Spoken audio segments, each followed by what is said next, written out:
Tonight, we're diving into the fine art of being boss and a blessing, how to flex your personal power without forgetting the people. Streaming now on LOL. Stay tuned. I don't just talk stuff and repeat stuff. I'm living this stuff. And you can thank me for covering your astro.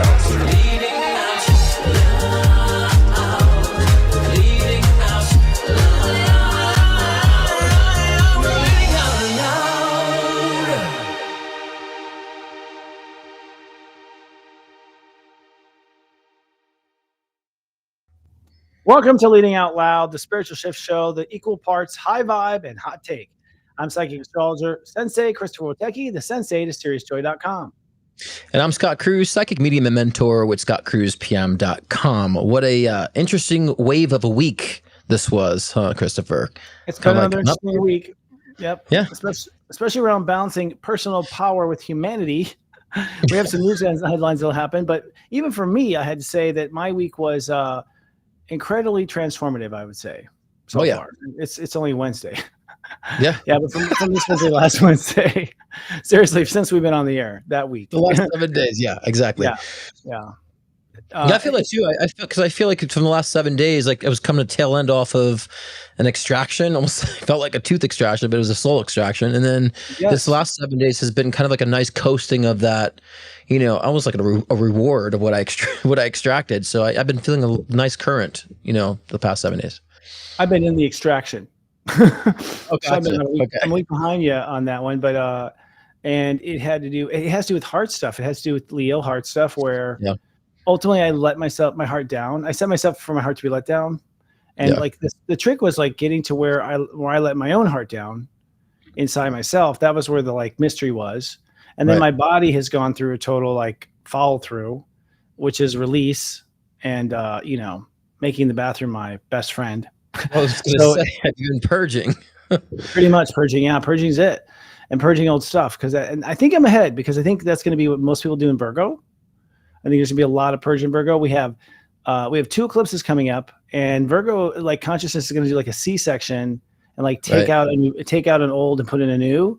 Because we have an event on the 1st, an event on the 15th, step 15, and an event on step 29. So it's like 1, 15, 29. It's like literally the beginning, middle, and end all have like a snip, snip, tuck, tuck. And that's going to be the change of a whole new reality. And I think that's what I was really starting on already. So I can eyewitness report to you. Exactly. I see helicopter in the air, the body swinging, like, oh, he's going. He's good. But, airlifted out of my bathroom. Right, exactly. But you know, I feel like if we take advantage of the Leo energy, like of the heart, then we can use the precision of the Virgo energy when it comes to us. You know, so I think we should look at this like alchemy when we have these different seasons that we can take advantage of in the currents, collective currents, and how to use this magical energy to formulate what we're trying to accomplish. You know, so I agree. Virgo energy, we should be preparing, saying, okay, it's come from the heart. This way, when Virgo season comes around, we can use that precision to put things back together. And so, I think it's important. The astrology, thanks to you, because I wasn't so versed in astrology until I met you, and I'm like, there really is a nice heads up about like what we're doing and why with the astrology, not just the psychic reasons. So it's good that we can follow those trends. Yeah, no, I mean, it saved my life and my sanity because there are certain, cycles and circles that humans go through, and these always cycle like the seasons. They always cycle, but they have to do with your consciousness cycling. And we don't know what it's going to be, but we know what part of ourselves is going to go down, Right. I actually think for me, the Leo breakdown for me, it was right just shy of my moon on step 20 Leo. And my moon's 21, which is where I'm at today. The sun's on my moon. So it's my, solar conjunction with my moon. So I feel good today. But when the sun just gets close to your moon like that, the moon will pop. Like any emotion you're holding will sort of pop because you're being restored. Here I am popping right now on camera. Here we go. I have to be careful what I say. So hold it in. I actually think, but the Leo stuff is the heart of the matter. And the heart of the matter is the most painful. That's what you don't want to look at.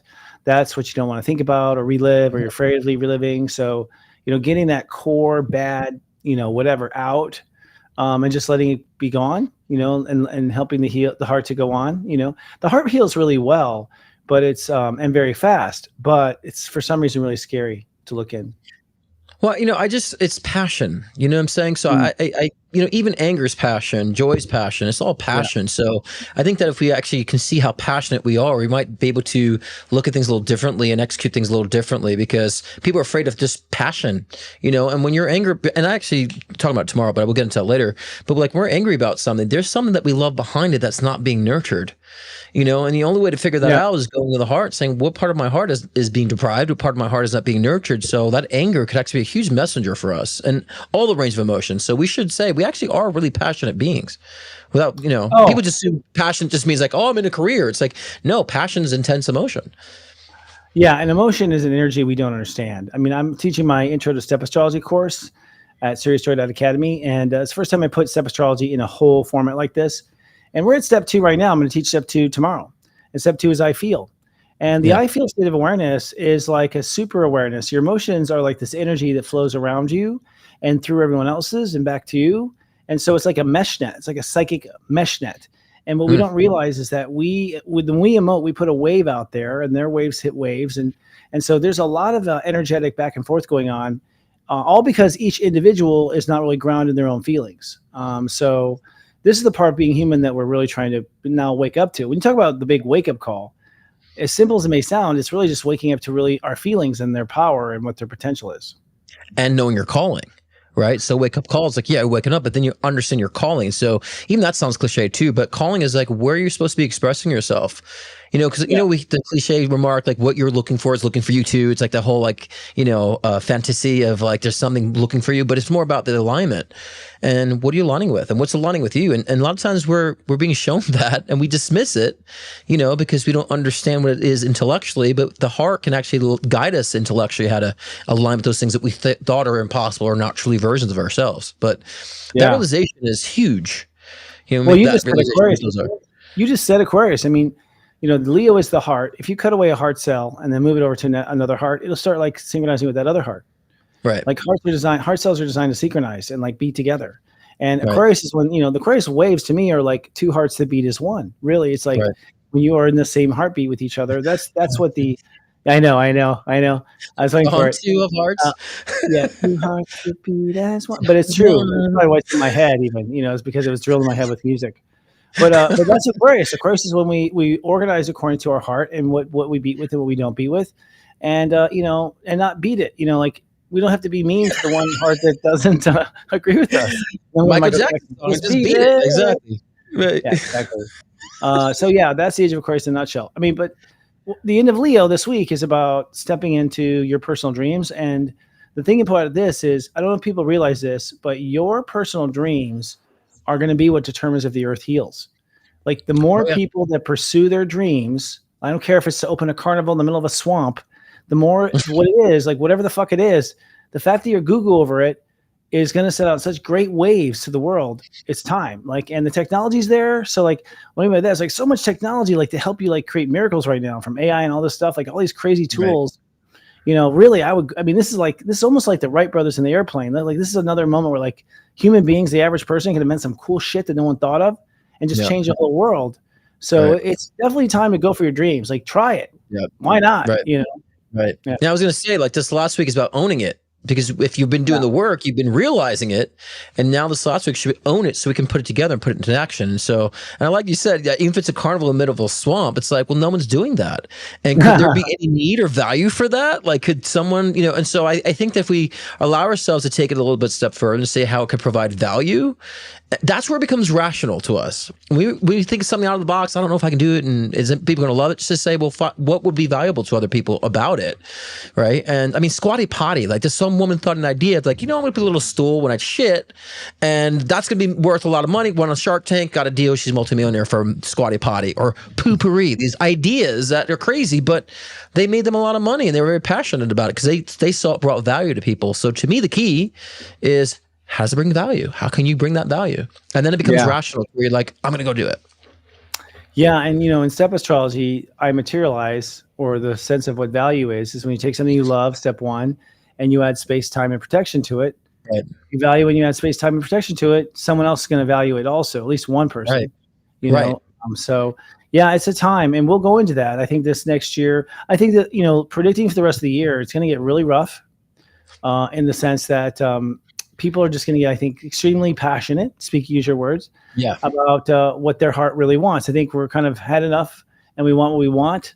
And so there's going to be a push where a lot of people are going to be, racing to do something they want, I think, in the fall, and just like saying F it to government and F it to the headlines. And then some people are going to be sort of drugged to the headlines and drugged to the coals, but those people are learning to put their heart first. So there's always that crop. Yeah. Yeah. We're seeing that. We're totally seeing that right now. And that Collectively. brings us, we have some headlines actually to sort of like talk about this week, just for our psychic comments on it. So I guess tensions are escalating in Ukraine ahead of the Putin summit in Alaska. So I'm not even sure what the full story is on that, but I just think it was interesting to look into psychically and astrologically.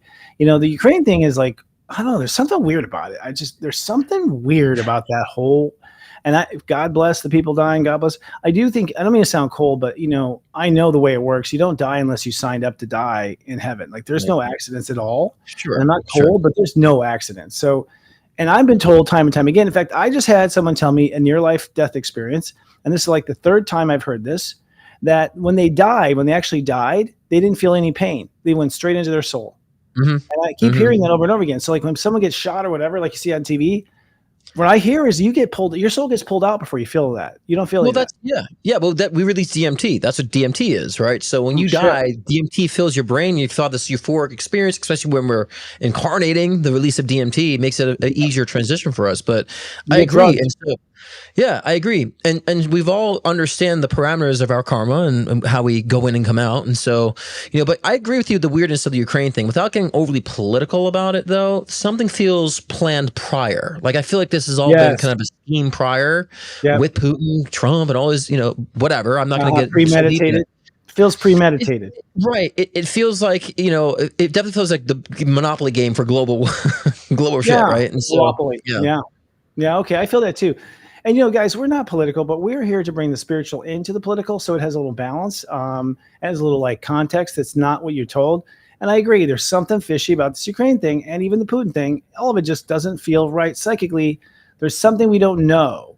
But I do know this. It's like the idea of people really suffering badly. From what I'm seeing in all my psychic evidence, that doesn't allow to happen. Like we don't have that trauma actually hit us as a soul. It's horrible. It's gore. It's, it's bloody. It's bad. It shouldn't happen. Yes.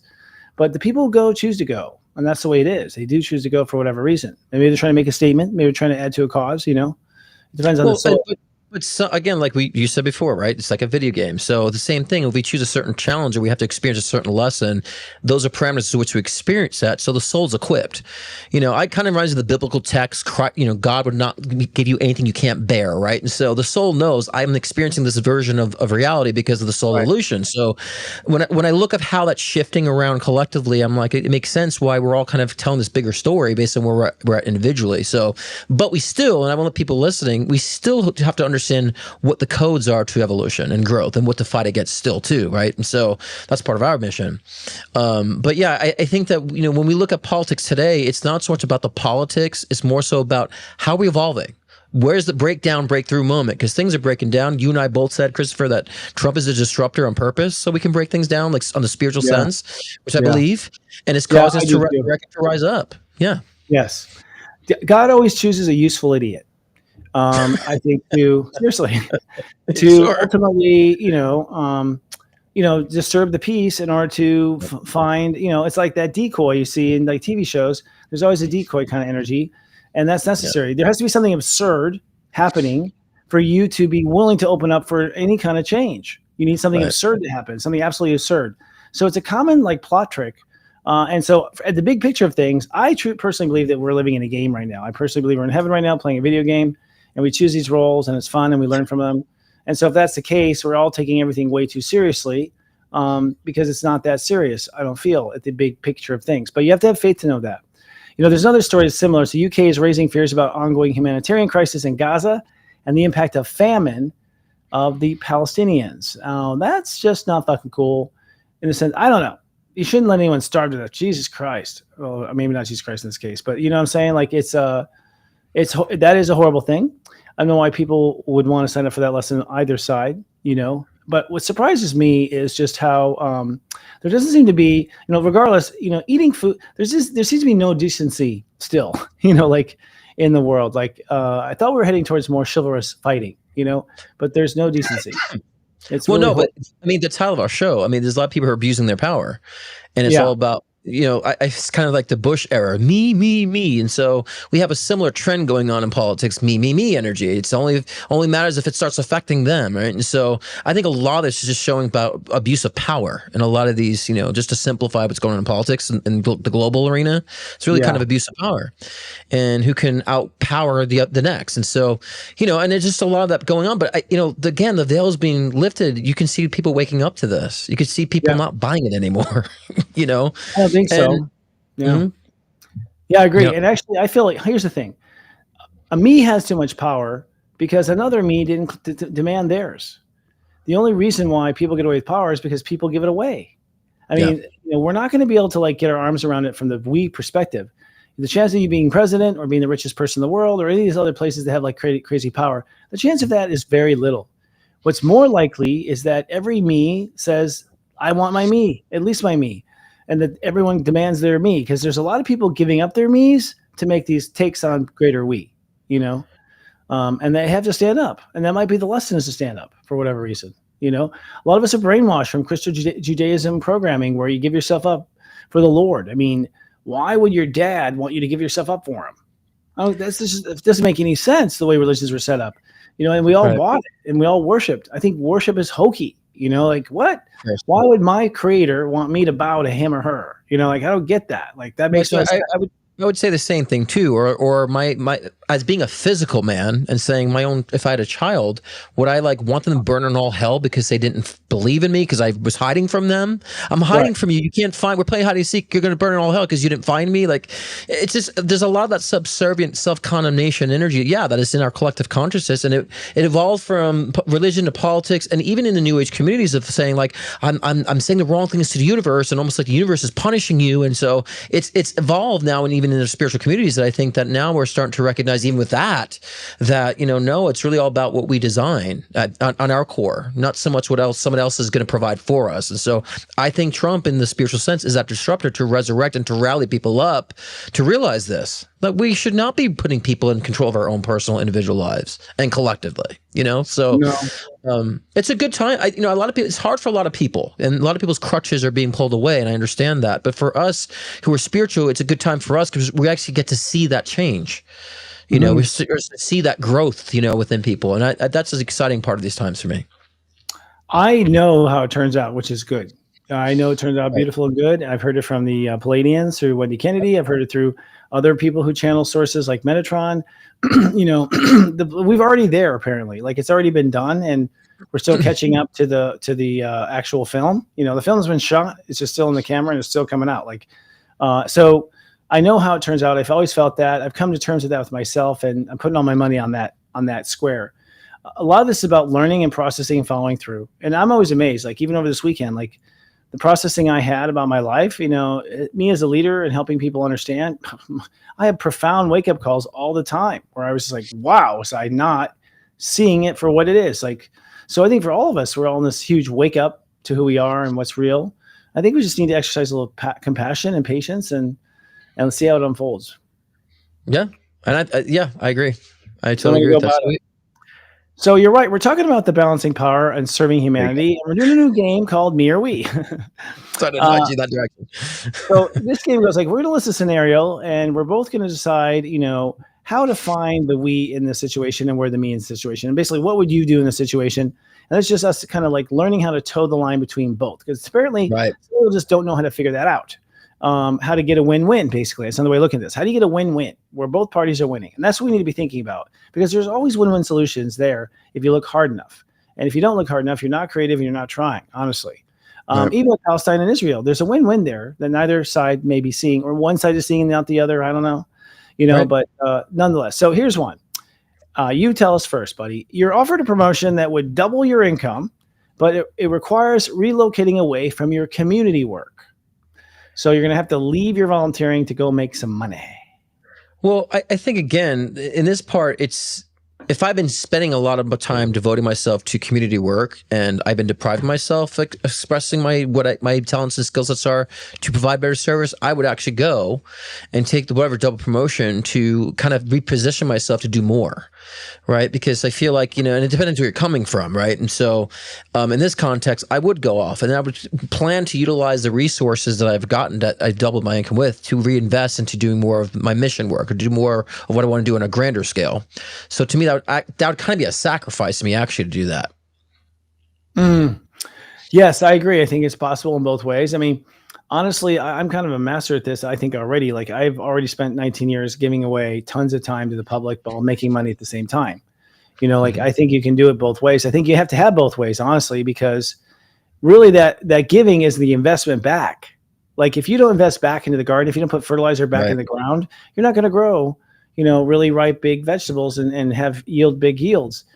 So consciously, when you give back, I mean, that's the whole point of giving back. That's what the church was trying to tell us when we were giving to the church, but we weren't giving back because they were taking it and doing, child trafficking, shit like that. So it's like, that wasn't really giving back, but we thought we were under that law. We thought we were investing that way. And so I think that that's the way to do it. You always want to be able to invest. So yeah, if you move away from the one group, that just tells me God's saying, oh, you got new people over here. Hopefully your work takes on its own fire. Usually what happens is God replaces you with someone else in the old community. Yeah, I mean, but we also have to understand our power too, what it requires, because sometimes we might be in one aspect of using our power, but like, again, Spirit's calling you to expand out of that too, to go do greater difference, while somebody else will come in and fill your place. Like, there's a cycle of this. Totally. When we understand that, we're not leaving anything behind. We're evolving as someone else can evolve into that position, and they will evolve. It's a cycle in this way. So I think it's important to understand like how you can utilize your power to your best ability, and that promotion could be a gift from Spirit. So people might look at that as like, oh, but that's like self-righteous. Like, how do you know that's not a gift from Spirit? To say, here's a promotion to do more and to move forward and to relocate to a newer environment. You can make bigger change. Here's what's going to flip our producer's lid. It's like, if you go for the more money, it's because you did the community work. That's why the money came. The money came because you invested in the community work. So for you not to take the money would be you not accepting a reward for the hard work you put in. It's a cycle. I think they're tied together. I think, very rarely, I mean, someone who's doing community work in the first place is already a we. You know what I mean? The me's don't even do community work. They do community time. So if you're doing a we, you have to make sure you put a me in there too. It's got to be both aspects on that. That's been my problem. A lot of times I don't do the me, and then my me gets pissed, and I over me. You overindulge in the me, and then the we gets kind of imbalanced. Like a fucking scooter shotter. Yeah, that's Pluto Libra, Jet X. All right, so here's the next one. You get credit for an idea that was actually a group effort. Who gives you credit? I don't know. I'm laughing because people always usually get credit for things I've done. So and I always have to sit back and watch That's interesting. Things I've done. Yeah, I've had that experience. Well, I think, first of all, credit is kind of silly because it's like, I'm always humble about it and just say, first of all, even an idea of yours is not yours. It's a collective consciousness, and you downloaded it first and did it first. So it's not, no one even owns an idea. God's thought of everything already. So I feel like I look at this idea as community real estate to begin with. And so I'll take credit for what credit's due. It's like, hey, this group had the idea and I ran the touchdown. Like I took their idea to home. It's a balance. It's a group. It is always a group effort no matter what happens. But people always want to give credit to the one person because we're stuck in this idea of of miracles, and saints, and that's not really how it is. Well, I mean, but there's certain things where it does come to creativity comes from one person. Like no one could take credit for the theme song I wrote, right? Because I did it myself. That was my creation, right? So there's certain things. I'm kidding. There's certain things that where it really is one's individual creation. But but if I would never take the credit for something somebody else did, especially like you and I, the messages that we teach, we're doing it in our own styles. But the messages has all been out there forever. But I'll take credit for my style, but not for what's been in the ethers for so long. But I think again, people have to understand as well as if you're taking credit for what someone else created, that's also being very me, not very we. So you should always, illuminate the highlight of someone who did make it. Like you create Serious Joy, right? In the beginning, it was your idea, it was your conception idea. It's not like someone else's credit for your conception of what your creation is. So, then the we part comes in people helping to assist and the working and all that stuff. Right. So, but you were the creator of the network. Mm-hmm. Yeah. Yeah, and I take pride in it in the sense of it was my wacky idea, and the truth is, I think also you go through lifetimes where it's your turn. Like you spend, I think, many boring, slow lifetimes where you're just doing nothing and you're just kind of like learning about yourself, learning aspects of yourself. And there are these hit lifetimes, and these hit lifetimes are where all your talent finally comes out into a bloom, into expression that seems greater than life because you spent many lifetimes setting up for it, not because you yourself are remarkable, but you can do something remarkable over a long-term investment. And I think that's what a lot of things are when people, do great things. But I also see too that if we're all God, fragments of God experiencing itself from different perspectives and different experiences, well, then God would love to marvel at his creation and be like, look what I did. Oh, yeah. Not in ego, but in appreciation, like, Love. wow, I had the power to do this. So we have to also allow ourselves to appreciate what we create and understand what we've done and have that reveling in that as well. I mean, because otherwise we don't want to deprive God of his own creation in a sense, so don't deprive ourselves of our creations either.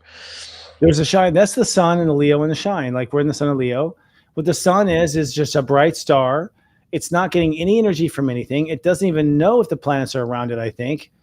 It basically is hot and shiny, whether or not you show up. It's hot. Yeah. And that's because it's eating itself at the core of fusion. It's like it can't get enough of itself. There is that moment where you have to celebrate who you are. When I watch some of my TV stuff that I do, I love it. I sit there and just I can't stop watching. I'm happy with it. It's who I want to be. I like marveling at what I've done for myself. I don't even notice or care if other people have liked it a lot of times. It was for me.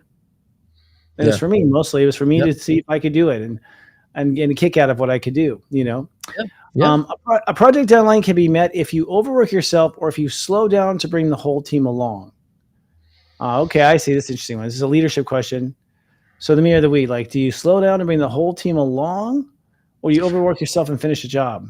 Well, of course, it depends on the project. I mean, so it's kind of it's a broad thing to just in that way. But, I feel like for me, if I have a team with me, the team is also for me, right? They're participating. So it's a benefit for me too, but it's also a benefit for them to have me as well. Right. So I feel like in that collective energy, it's like you might want to take the time to do things, effectively, but sometimes you got to speed things up. Sometimes it's gonna be that one person that can guide a little quicker. So I think in this case, if you can balance the me with the we by saying, hey, we can accelerate things. I could participate and understand my role with the team, but also allow them at their own pace to follow through too. That's what we can bring the balance in with that. But again, like that's not, if you're part of a team and you're only seeing your own perspective on deadline and stuff, then you're not being you're being more me. So I think honestly, the deadline's too late. Like if your team's not there for you seamlessly, you fucked up already. And you better just get that thing, turned in. You know what I mean? Like I think it's about timing and ideally, I mean, honestly, it's serious joy. Like we have started hiring people over a year ago, and we're just now at the point where the team can take over without me. It took that long just to learn, get systems down in place. Like, team effort takes a lot of we time, but until then, it's a lot of me's wearing a lot of hats, and that's just how you do it. So I think it's like a hybrid. Like the me's have to all perform like crazy until the we's can kind of gel. Yeah. Well, and then also people who are watching shouldn't be all about me either and critique things That's they true. don't like because there's change. I see a lot of people just critique free content a lot of times with other YouTube channels, yours channels. I just see people just critiquing things that's like, you're sitting there consuming things for free. Why is it all about you? Do you understand? If you thought about you don't understand what it takes for people to put on free content for you. So there's a lot of people even on the other side of things are all on the me perspective. It's like, but what if you had to put asking the person observing, what if you had to put a network together? What if you had to put all these content together and create ideas and topics for people off the blue and talk about it all the time? How would you feel about that? Would you be so critical if you had to do the same? And so we have to, even on the other side of things, understand the we mentality. So therefore, we're not overly critical of people and being selfish because we're not getting what we want from free content. Well, and the people who complain are the people who are unhappy with themselves. I mean, one thing I've learned is that if someone's really critical of you, they're more critical of themselves, and they have already criticized themselves into nothingness. The people who really can do something and not criticize themselves are off doing stuff. You know what I mean? Kind of thing. Right, but people really enjoy it. Will give it comes from a good place of saying like, "Oh, I love you. Do this. Do more of this," and they would just be more encouraging, not so much complaining. So we have to understand when we're participating in others' creations, are you in the me or we energy too? And so a lot of me's out there. That's true. It's all about me. Yeah. I because have it's all at learned their to. disposal, right? It's all at their fingertips. They feel like because it's all there for them, they have a right to just bash whatever they don't like, and My issue is like other people's opinions of their opinions. Like, so I myself understand the nature of it, and I understand, whether you like it or don't like it, you're watching. So I've made my dollar, and I don't really care. You know what I mean? Like, my Taurus in me is just like, you're showing up every week and complaining. At least you're showing up every week. Like, I don't like to hear it. Like, so I don't let myself. I don't let it get to me. I don't let it get to me at all. And I understand that people are really, three fingers pointing back is one points forward kind of thing. But when my business partner starts siding with them, or people start using it as an excuse or an example of why I'm not doing well, then I get pissed. I'm like, wait, no. Like, we're not going to use the public's opinion as the holy grail of truth, especially when you're a spiritual show and you're supposed to trigger and help people grow. Right.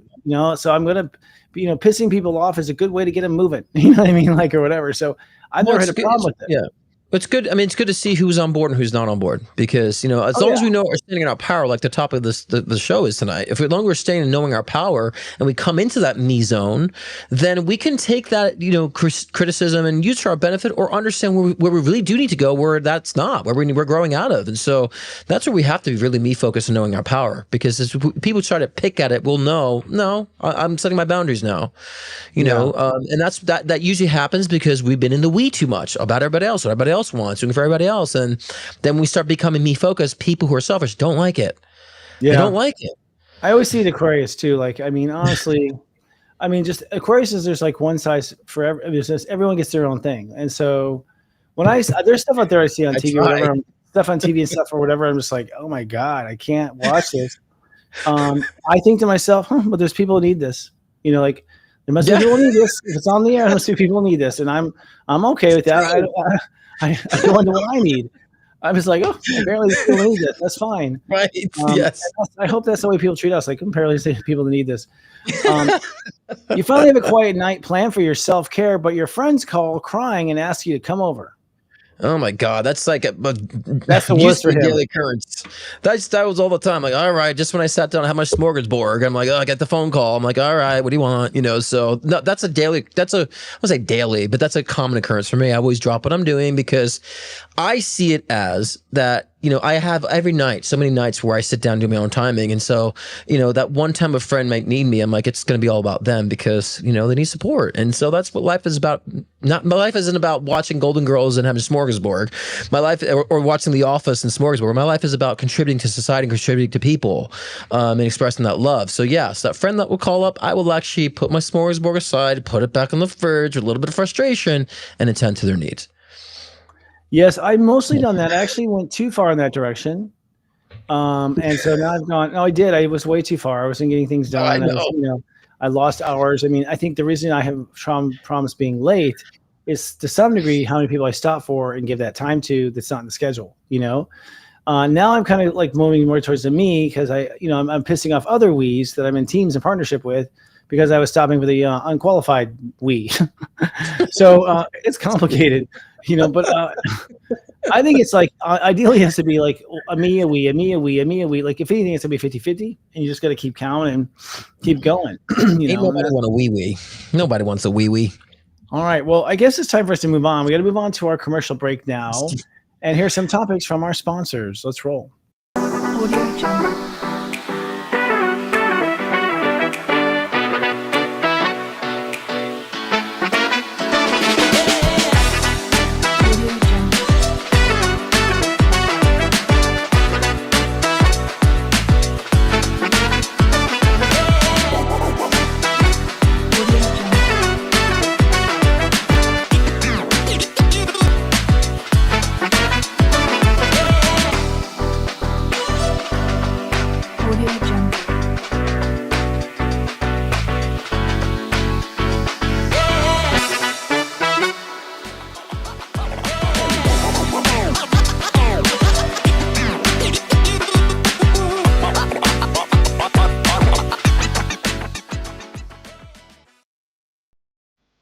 Do you love your weekly tea time with Christopher?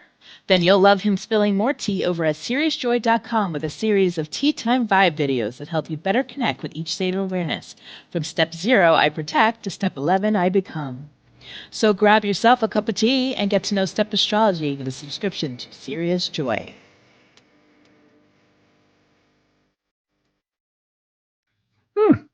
I actually think I heard the Audio Jungle sound clip in that first commercial. You can hear Audio Jungle. I think maybe it's the wrong version on that. You didn't hear that? Oh, I didn't hear that. No. So like Yeah. an editor said something and they left it in there. You know, you get the sample and it's like Audio Jungle, like every 2 seconds, Audio Jungle. Gotcha. Like Oh, I didn't hear that. Yeah, Okay. So sorry, Audio Jungle. I I'm sure tuned you paid out. for it. That's why. Gotcha. Well, anyways, yeah, tea time is Serious Joy. Every tea time I made, we saved, and I have that as a whole, whole library of tea times, which are little moments of wisdom at SeriousJoy.com. Part of what you get when you subscribe. So things have been kind of shifty. We already talked about this a little bit already. We have Mars in Libra since last Wednesday. We have Aquarius full moon last Saturday. That Aquarius full moon was pretty tough, I would say. It was pretty sharp and splitting. Mercury went direct on Monday, so he finally became on cross-side. Venus conjoined Jupiter yesterday on Tuesday. That was like wake up and smell the coffee kind of day.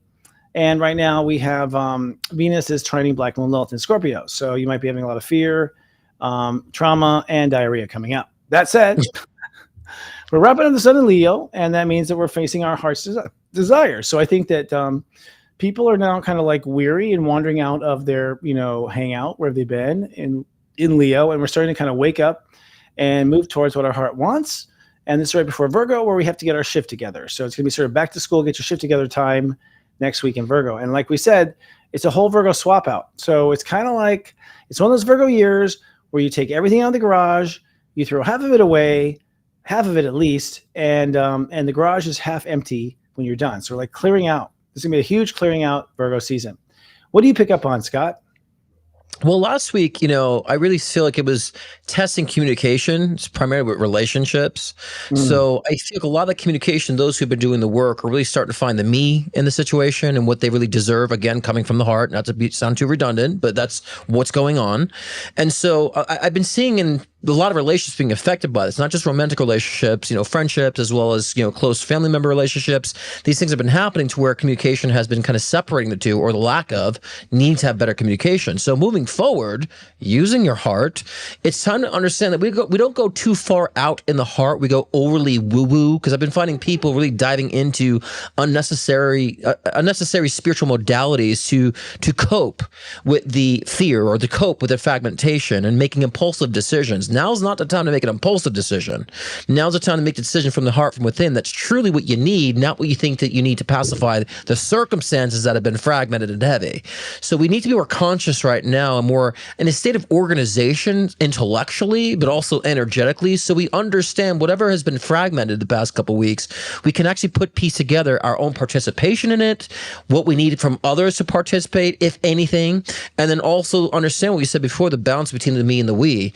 This way, again, when Virgo season comes around, we could be more strategic, more surgical, and more directive of how we can actually place those things and put them into action. And so those relationships right now that are fragmented, that are going, this will be a test of whether it's going to be locked in forever or actually time to separate and try to disconnect from it. So a lot of people are starting to find that separation. A lot of people find that real true connection because of that fragmentation. So you're saying people are splitting up. Well, there's been a splitting energy for observation, right, between relationships. So it might be causing the relationship to bond and to grow stronger and really solidify it for the future, or the complete opposite, where it's actually showing that it needs to be a separation, a complete disconnect moving forward. Right. Well, we have a solar eclipse on 15 degrees Pisces, which is, halfway through the Virgo season, full moon solar eclipse. And what that is going to be really a moment where we reboot, if you will, I think, all relationships. So that seems to be that 15-degree full moon in Pisces is going to be the snap, the final cut of those final breaking point of those relationships. It's literally, we have a new moon on step 1, full moon on step 15, new moon on step 29. So we get a new beginning and we get a new end, and we cut out the relationships in the middle. And that's what's that? I said, well, slap me silly and call me psychic then. I know, you can feel it. Well, I think these are officially, this is the final round with certain spiritual teams. I feel like when we come down with a mission, which is a spiritual mission, which can be determined in the natal chart, by the way. I have a secret how in my class. But at the end of the day, we know what they are. And we're doing now a do-si-do, bow to your partner and find a new partner. Like I think in most cases, new partnerships forming, new alliances forming. And this is going to be the fun one. This is going to be your pals. These are going to be all your most fun friends. Even dark people are going to have a great time. You know what I mean? Like, they're going to find their dark friends. I'm not kidding. There's a lot of allies in heaven, in the company of heaven, where we sign up for these cool events. And one of the events is the Ascension of Earth. And we've been planning this event for a long time. A lot of our past lives are all geared towards this one. We're going to pick our favorite friends, and they all start kind of coming in and coming out, through the end of the year. And so there's a lot of changing of the guard and partnerships and that sort of thing between now and December. Yeah. Well, in layman's terms, it's just finding your true tribe. Yeah, the one you've always wanted. You had to first know what you wanted. That was the problem, Well, and the imposters are going. The ones that were stand-ins, they're going, and you're starting to recognize that. So, on both aspects, and so don't be impulsive during this time of fragmentation. And a lot of that impulsion can bring up a lot of anger too. But I'm actually talking about this tomorrow on my live show. That anger could be a gateway. Anger as a gateway. And so, how can we take that anger that we have or resentments that we have and turn to something fruitful, turn to something powerful, or actually direct us in the direction that we say we want to be? So I'm talking about that tomorrow on my live show, as I do every Thursday at 6 p.m. Pacific time, 9 p.m. Eastern time. So join me live. I will also be doing live readings in conjunction to that. So get your questions in. Or if you just want to book a private session with me, it's scottcruzpm.com. So hopefully I'll see you guys tomorrow. Anger is the gay way. I like it. Just kidding. It is a gateway. Anger as a gateway. That's easy. I'm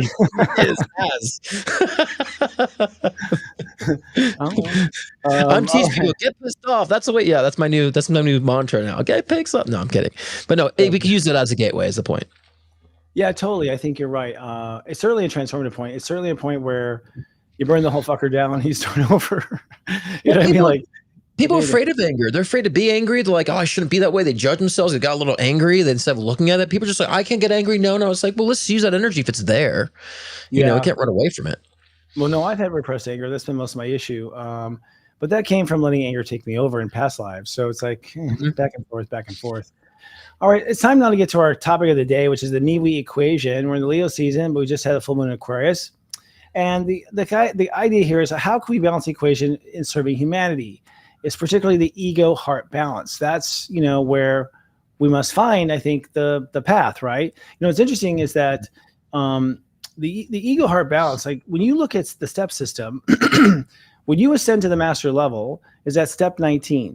And step 19 is when the heart, which is step 1, and the ego, step 9, come together to form a 10, where they actually have a baby. And that's like the secret. The secret is that the ego must serve the heart, and therefore it is a perfect balance of equation, because the heart will never ask for too much, and the heart always knows what it needs, and the ego is the part of us that fulfills it. So I think the problem has been, to simplify the problems of humanity, is that the ego went outside the self to bring the heart joy.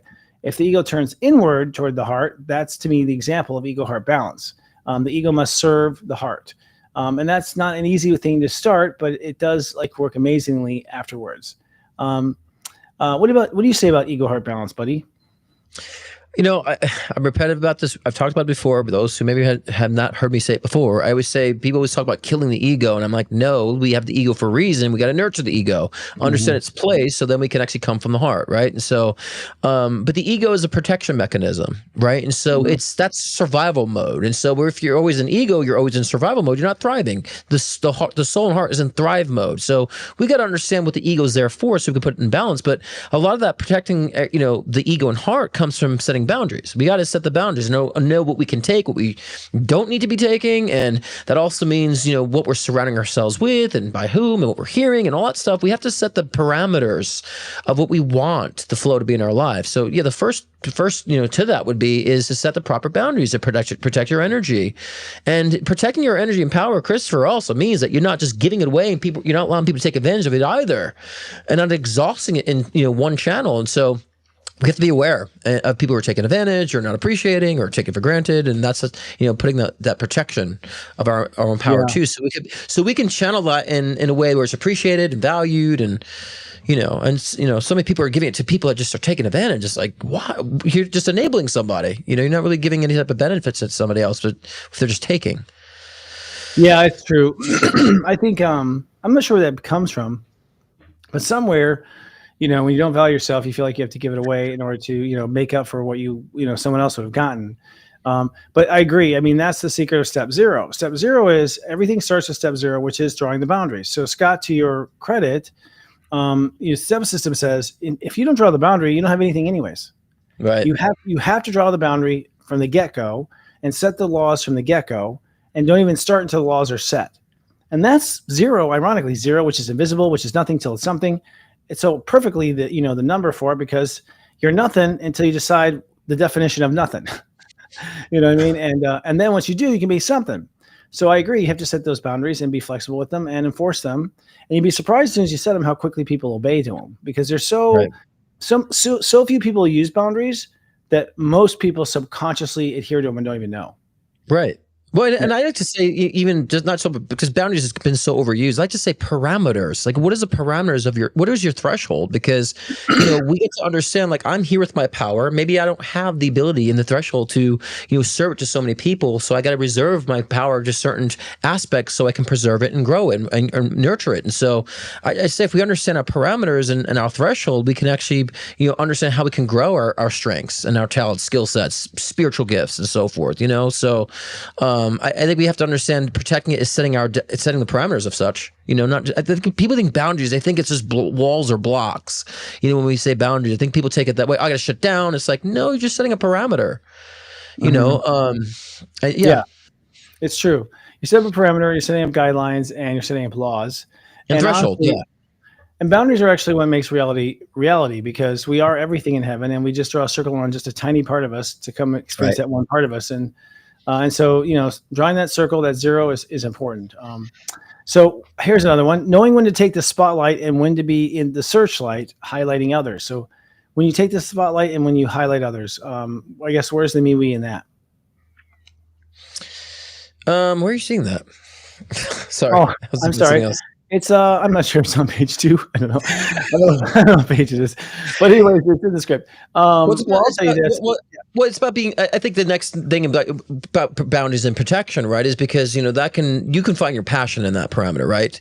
And so sometimes you get passionate. We can be, fiercely passionate, where we can become all an ego, or we can become very passionate too, in a sense that we're more about into the productivity of our heart expansion. So passion can go so many different directions, especially if you've been deprived of experience. That passion can bring out ego, like I said before, knowing the ego and the heart. And so when you're passionate about something, understand the value it's bringing to you, but other people as well, that you're not the shit, that you're not of course better than anybody else. Because a lot of people, I'll tell you this, Christopher, I don't know if you have this, when you find your spiritual power and you start seeing things change and affect it, a lot of people go in ego mode. Look what I can do. I'm going to, and so when you remind yourself of the true passion of it all, then you become more, I would say, positively, friendly, passionate, not fiercely ego passionate, if that's what they were trying to say. I think everything already has a natural order. So I'm always been about, sharing the spotlight. First of all, it gives you a break, because being in the spotlight is a lot of work. You got to say the right things, everything's on you. It can be a little intense. You want to break. You want to pass the searchlight around. And they do next, they wear next, so it's a constant pressure of yeah, it is. So you really don't want to have to always have it on you. Really, once you've had it on you enough, let's put it this way: once you've had your fill of having the attention, then you don't want it all the time, because you realize that it's not as important as you thought it was. I mean, it's sort of the Leo story right now. Leos are realizing that the attention from people just loving them for no reason is not as nice as them giving themselves attention. That's where they've evolved. And that's true. And now we're aquas. Now us aquas have to be like, putting ourselves in the spotlight. You know what I mean? It's like, you would tell me since you first met me, like, you got to put yourself out. I'm like, I don't want to. Like, I'm good. Like, I just express what I want to express. And so now I recognize that spotlight has to be able to, I have to embrace that to expand my work more, so online. Right. And so, but yeah, it's difficult, but I understand the passion behind it creates that parameter for me to want to do it more. Makes it more fiery, It's fun. And it's not every lifetime. Like I said, I think there's a balance of lifetimes. I go into deep hiding in lives, and I go into spotlighting others, You come in and out of it. Okay. So how can you have humility without hiding? I have a way for this, if you don't. Oh, you and I were both two different segments. No, I'm just looking it all together. We only have like 8 minutes. So I know, I'm blending other things. But humility about hiding, that's actually what we were just saying, because, I love what I do, and I love, bringing what I do, but people don't see online to online. Like, 2 years now, I've been on YouTube now, and so I've been working my craft for 12 years, and no one really saw what I've done. So I always feel like it's the passion as well. People who know what I do, like friends of mine, or heard about, but then I can actually see what I do. And so to me, it's like the humility stands just wanting to help and to want to focus on the passion. But and again, there's a power behind when you know from the heart what your power is. You naturally you're very humble about it. You know what I mean? Like, you don't want to be cocky because, like you said, Christopher, you're channeling energy that's already created. So, again, so you could be, in the spotlight, like I said before, because the passion will drive you there, and that when the ego's in the right position, then it will push you out, like, go do it. You're fine. You're good at what you do. And so, yeah, I kind of like that humility without hiding, but that's how I would say I've accomplished that. I think that a poor man's humility is to put yourself down and to throw it down like, oh, that's nothing. Oh, I did nothing. It was, like to like shit on what you're good at is like a really cheap humility. But what I found the best humility is just honesty. It's like, yeah, I own what I'm good at. I'm fucking good at this, this, and this, but I suck at this and this and this. Like, to just be honest, my humility is that, I can't tie my shoes. Like, that's my humility. Like, there's stuff that if you're good at some stuff, you suck at others. And so I just always admit what I'm challenged by alongside what I'm great at. And I own what I'm great at, and I own what I suck at. And I think that's humility, how I practice. It took a long time to get to that. Yeah, exactly. You got to know your power, but know your limitations too. That's what I was saying about boundaries and the threshold. When you set boundaries, you'll understand it. Well, I can't take this. I can't tolerate that. So therefore, you can actually not have to put yourself in the line where you're just self-sabotage yourself or cause any type of, unnecessary negative energy because of the fact you didn't know your parameters. So yeah, it's important to know what your limitations are. But I think people are afraid to say that. I think that in the New Age community, it's like, don't talk about your limitations. Like, no, you can acknowledge what is fact, but then you can grow and evolve out of it too. I mean, knowing is the power. One thing the best thing about my job is that, I know the insides of everybody, like so many people, so many stories, so many people sharing with me all their shit, people they've murdered. I'm just kidding, but things like that. And because of that, I know the truth. Everybody is bad at something. Everyone's struggling. Every famous person I've read, every leader I've read, every powerful person, they all are fucked up somewhere. Oh yeah, I've never seen anyone not. So seeing that truth that everyone has something wrong, I think we just need to come out of the closet and be like, look, you can't be good at everything. You just can't. Life's too big. And so if we just own what we're good at and own what we suck at, I think the whole world will be an easier place to live in. That's for sure. Yeah. Well, I mean, if you even look at people online, people who are trying to even fake that they have everything going on. They fake the good relationships. They fake all that stuff. And all these influencers come out saying they were like in prison, they like got divorced, and all this like stuff coming out about influencers faking it. And it's not to say everyone's doing shitty, but what we're saying is we're all trying to get it. We're all trying to understand stuff. We're all trying to figure things out. So like, be easy on yourselves, and this you can evolve and have the pleasure of the evolution of what you're doing and how you are. And then life becomes very enjoyable. And then you start participating in ways that you never thought you would, Yeah, totally. And, I have my theories on that, but we have to do another commercial for our paid sponsors. Keep streaming. Hello, I'm Sanandra, founder of CT Organics. We are celebrating our 30th year anniversary as a small business with simple, clean, organic skin and hair care made with love. To celebrate our 30-year anniversary, enter code word JOY30 at checkout and you'll receive 30% off any individual Sichi skin and hair care product. Happy anniversary, Sichi! Aloha! I'm Mary, and I'm inviting you to experience the mystical world of the tarot with me. As a tree-hugging dirt worshiper, a retired wildlife biologist, and a sprite of the forest, my readings take you into the realms of elemental creativity to unearth a deeper awareness for those big decisions that you have in life. The first 50 viewers to email me with the coupon code below and book a reading will receive 50% off that reading. I can't wait to see what the cards have in store for you. Mahalo nui loa.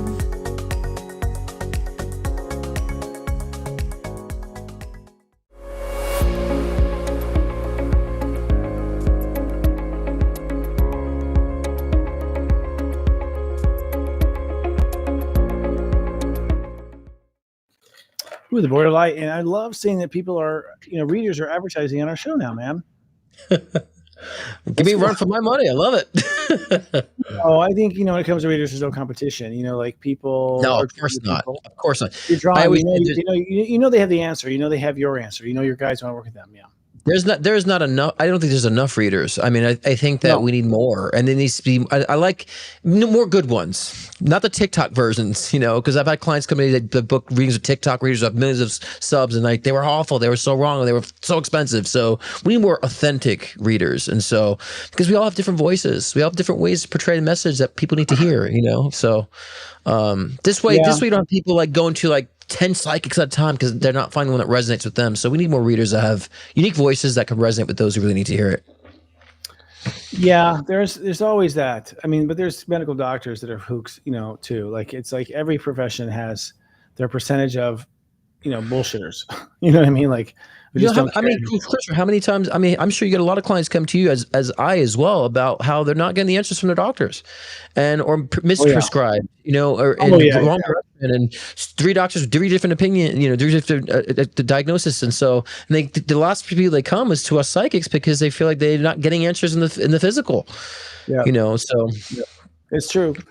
Yeah, and as far as finding good ones, you gotta listen to your heart. Not listen to your. I think a lot of times people buy readings to the people who are popular because they want to meet the person, and it's just a way you can meet the person, get in front of the person, and and those people don't always have. They don't. I mean, it resonates on camera. If you're not helped by their show, well, then you won't be helping a reading either. I'll just say that. So Leo Tolstoy and everyone wants to change the world, but no one wants to change themselves. That was paraphrased. He said that everyone wants to change the world, but not themselves. How can we change the world and make it better? Is it just by focusing on ourselves? That's a big question here, and we wrap up the show. What do you think, brother? Right. And I kind of threw those tidbits in here with the previous because I feel like we can juggle the two because of the time. So I kind of went over. Yeah. You see in our outline here. Yeah. And I went to script. Right. No, we don't have a script. We have an outline. Yeah, we have an outline.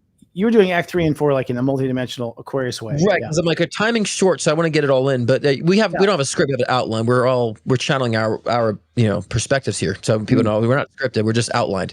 But but the ways, I mean, you have to focus on self and the collective. I think people are always trying to pick one or the other. Is it me or them? It's both. It's you and them. And so I think if we develop that, this and that mentality, not this or that mentality, we probably would find more balance. Time for ourselves, time for others, and understanding the parameters, like we said before, setting the boundaries. Right, finding our passion, right, and all that stuff, and then understanding our purpose, then we can actually be contributing on both aspects. But if you're depriving yourself and you're all about other people, then you have to understand you got to probably go the extreme and focus on just yourself for a while. So I would say if you've been focusing on other people only, then you have to take a break from that and go only on you for a while till you find the balance of the two. But you have to be both, like me and them. It's so. And you agree, and I'm sorry to be long-winded, Christopher, but you and I both agree. When we come from the heart, we naturally want to share it. That becomes a natural, process that we come from the heart, do that inner work, that we naturally want to share it and express it and participate with others. We become naturally focused that way. I'm going to go quantum on this and say the world is you. I think, again, that we are asleep right now in heaven, and this is a simulation game, and that we're in this game, and that everyone in the game has been being drawn by your mind. So if anything, you got to focus on the me, because the me is what creates the we. I think the way you treat yourself is the way the world will treat you, period. The way you treat yourself is the way the world will treat you. You just don't pay attention to how shitty you are to yourself, how cold you are, how cutting you are, how mean you are, how you steal from yourself. I was having an issue with people stealing from me recently. I've never been stolen from my entire life. And I was like, what the fuck? Why I have good karma? I've only stole a piece of candy when I was 5 years old. That one story. And I realized I've been stealing from myself. I've been stealing from my heart. I've been stealing. I was stealing from myself. I was stealing from my heart to pay off other things. And so the world was reflecting that. So I think the me leads to the we. I think the we is the me. I think it's all about me, period. Honestly, think about it. If we are currently, even if you believe that it's not a video game, you must believe, do you believe you're in heaven right now, or do you believe you're on earth? Where are you? Right? And maybe you do go between the two worlds. But as soon as you get to, back to heaven, it's all me, which is a we. It is always the way it is. So I think it's the connection of that we are the world. And if you treat yourself really well, I think you do good for the whole world. You've been dropping songs left and right today. We are the world. I'm gonna do the we are the children. Yeah, but I agree with that. I mean, because when people have NDEs, they always say they didn't feel they didn't feel separate from anything. Everything felt Right. connected, all one energy that have a perspective of. And so, I think we're here to play the individual game, but also understand the individuality through the collective. And I think it's important to understand the synchronicity of both aspects, right? And so I just want to say thank you to Metaphysical Mike, who sent a super chat for loving my hair. So thank you for that, Metaphysical Mike. I got a super chat there. And I want to thank CT Organics actually for being here today and for sponsoring us and being one of our sponsors. I feel like at the end of the day, when we give to ourselves, and we raise our own vibe in an authentic and loving way, we help everyone around us. Right. And that's just, I think, the secret of it. I think we're here to do that. And boundaries are a big part of it too. But, but only the start of the part, right? The start part. The start of the part. Yeah. The start of the part. Yeah. It's time to live. So I think honestly, like the parting phrase here, because we're coming to the end of our show time, for me is, when you live your serious joy, this is really why I started Serious Joy. I'll just say with this, promoting myself at the same time. I had a lot of things like to title my show. My title used to be Soul Garden. And I was like, oh, Soul Garden's awesome because it's where our soul can grow. But then I realized, wait a second, that's not changing the world.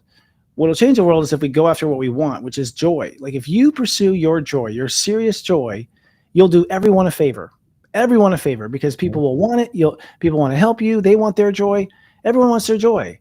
So seriously, in this last week of Leo, pursue your joy. That's the best thing you can do for everyone in the whole world. Not stepping on people and get along the way. You don't have to step on anyone. Because as soon as you enjoy yourself now, a step comes up to enjoy yourself next. I agree. And when we come from that heart too, we get to understand our karma, trials, tribulations, whatever you call it. Then we also understand that and have the compassion for others too, to understand why they're being, why people are expressing themselves the way they are, why they're experiencing the way they are. We become more objective and unaffected is what I always say is the goal. Because when we're objective and unaffected, we can understand things a lot better without judgment, and we can lead, and then we can revel in our joy in that way. Yeah. So I want to tag team with you on that a little bit too, to kind of give a dual point of view on that. Because I think that people, are judging themselves too much, and then they judge others, and that's keeping them from experiencing that joy because they're not being objective and unaffected. Judgment is so lame. It doesn't do anything. I mean, measure out your judgment. Measure it out. It does no good. It does nothing. To give yourself a brand or a label or to assign yourself, first of all, you're only judging yourself in that moment. Since that moment, there's been moments. So it's already dead. It means nothing. It stops you. It does no good. No one's keeping fucking score. You know what I mean? Like, there's a fine line between judgment and shame. There's a fine line between the two. And shame? Yeah, there's a fine line between judgment and shame. Because a lot of times we end up just shaming ourselves for things that we did and judging ourselves. Yeah. So we sometimes end up just shaming ourselves because of the judgment. So that's what I'm saying. There's a fine line between the two. It's like, are you judging yourself and then just end up just shaming yourself, unintentionally? And so I just see a lot of people walking around with shame. I think things they did or not doing. That's all the church too. There weren't any caveman going, no. There were cavemen going, shame on you. That came out with the whole, Christianity and Judaism and the whole, like, your God doesn't like you kind of thing. And here's the thing. We're still buying that bullshit. We're still making it happen. It's like, stop shaming yourself. God doesn't shame you at all. You're completely embraced. I heard a near-death experience over the weekend. I had dinner with someone, and great guy. He told me this amazing fucking near-death story I've never heard before. All kinds of different miracles in it. But at the end of the day, like, the lesson was, all there is joy. There is nothing else but joy in heaven. There is nothing else in the universe but joy. We are in an illusion where pain exists because it's interesting. Why is it interesting? Because all we have is joy. The reality is all we have is joy. This is all an illusion, pain, and it only happens here on Earth. It doesn't happen anywhere else in the universe. So think about that, kids. All right, that's all we have for reading out loud. Don't forget to, actually, that's your line. That's all for this week. Next week, we'll be talking about unmasking the mic and finding our true voice. Interesting. And don't forget to check out my live show tomorrow at 6 p.m. Pacific time, 9 p.m. Eastern time, talking about anger as a gateway. I'm doing live readings, so check me out tomorrow night. I hope to see you guys there. And I'm on Friday at 8 p.m. with Namaste Today Live. That's 8 p.m. Eastern. And at 9 p.m. Eastern, we'll have our Astro Mingle. Until then, don't let anyone shame you. Lead out loud. Lead out loud. Good night, guys. Wow. There it is. We got to redo the open. We got to retire Fat Chris. Yeah, and the Bald Scott. And that's right. Fat Chris and Bald Scott. You're right. Yeah. Maybe we should use one frame and we should look at each other and like. Right. I'm a Leo now with my hair, with my Right out mane. loud. I know. That's so funny. Yeah. Well, We'll brainstorm. I'll brainstorm, all right. Coming up next week on Serious Joy TV. Join Sensei Christopher and tune in to Astro Mingle for special guest Megan of Solar Glow Meditations. Known for exploring the universe by asking spirit questions through dowsing rods, Megan has become TikTok's go-to dowsing rod expert, offering simple yes or no answers to life's most profound questions. The best in enlightened entertainment, only on Serious Joy TV.